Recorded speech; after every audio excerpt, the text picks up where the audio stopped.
Atenção, descubra como se livrar de uma testemunha de Jeová da sua porta. Estudantes, abre aspas, da Bíblia, fecha aspas, depois chamados de Russelitas, e também Torres de Vigia, mais conhecidos no Brasil como Testemunhas, Salão do Reino das Testemunhas de Jeová.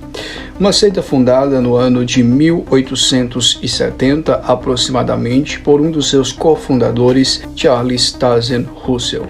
As Testemunhas de Jeová é uma das seitas que mais crescem no Brasil, com cerca de 829.749 fiéis espalhados em todo o Brasil e aproximadamente 11.911 congregações ou salões espalhados pelo Brasil. Dentre a infinidade de heresias pregadas por essa seita, que inclusive são as heresias mais pesadas que existem, eu poderia ficar 1 hora expondo as heresias dessa seita, Testemunhas de Jeová, mas eu escolhi apenas uma para a gente tratar um pouquinho aqui com vocês, a seita do arianismo. O que é o arianismo? Ário, ele viveu por volta do ano 250, ali, meados de 250 depois de Cristo, e Ário, ele dizia que Jesus, ele não é Deus, ele negava a divindade de Jesus. O arianismo, ele cresceu assustadoramente durante o período de Ário e também até os dias de hoje perdura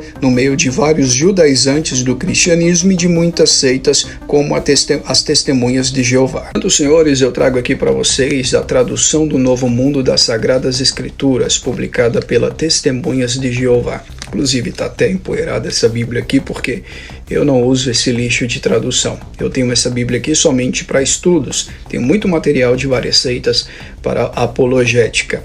Mas vamos lá. A tradução do Novo Mundo das Escrituras é basicamente uma tradução totalmente equivocada, totalmente errônea das Escrituras, a qual eles tiram a palavra de Deus e acrescentam suas próprias ênfases, suas próprias ideias. E um dos textos muito interessantes que eles fizeram deturpação é João capítulo 1, versículo 1.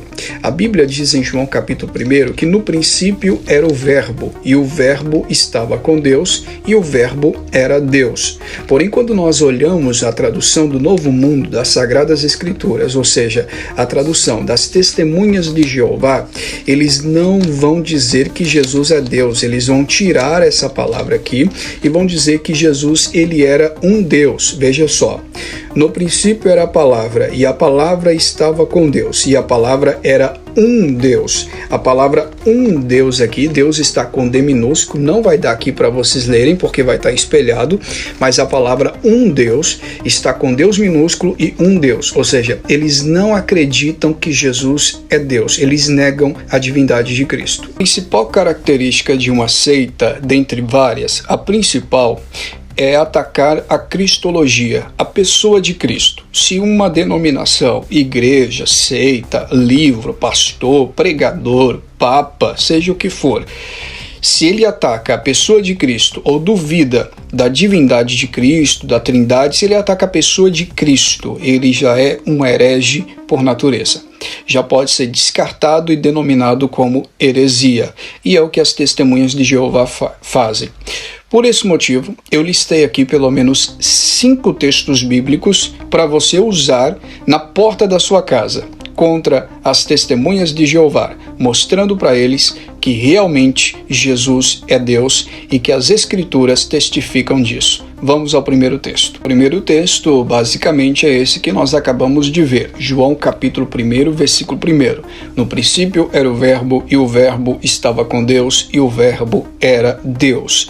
Isto é claro, João coloca o machado na raiz da heresia, do arianismo, do gnosticismo, e diz: Jesus é Deus. Isso está claro, amplamente nas Escrituras. O segundo texto para você usar contra as Testemunhas de Jeová, negando a divindade de Cristo, e qualquer heresia que nega a divindade de Cristo, está em João capítulo 20, versículo 28.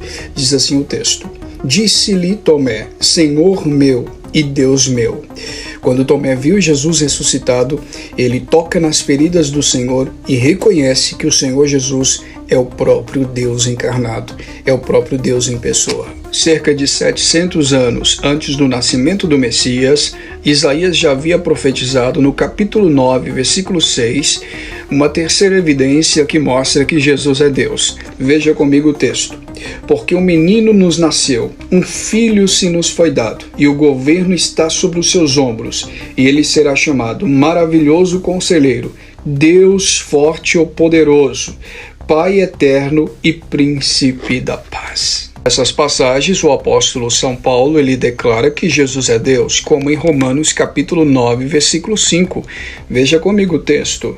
Diz assim: deles são os patriarcas e a partir deles se traça a linhagem humana de Cristo, que é Deus, acima de todos e bendito para sempre. Amém. O apóstolo Pedro também fez questão de iniciar sua segunda epístola declarando a divindade de Cristo. Segunda carta de Pedro, capítulo 1, versículo 1. Simão Pedro, servo e apóstolo de Jesus Cristo, aqueles que mediante a justiça de nosso Deus e Salvador Jesus Cristo receberam conosco uma fé igualmente valiosa.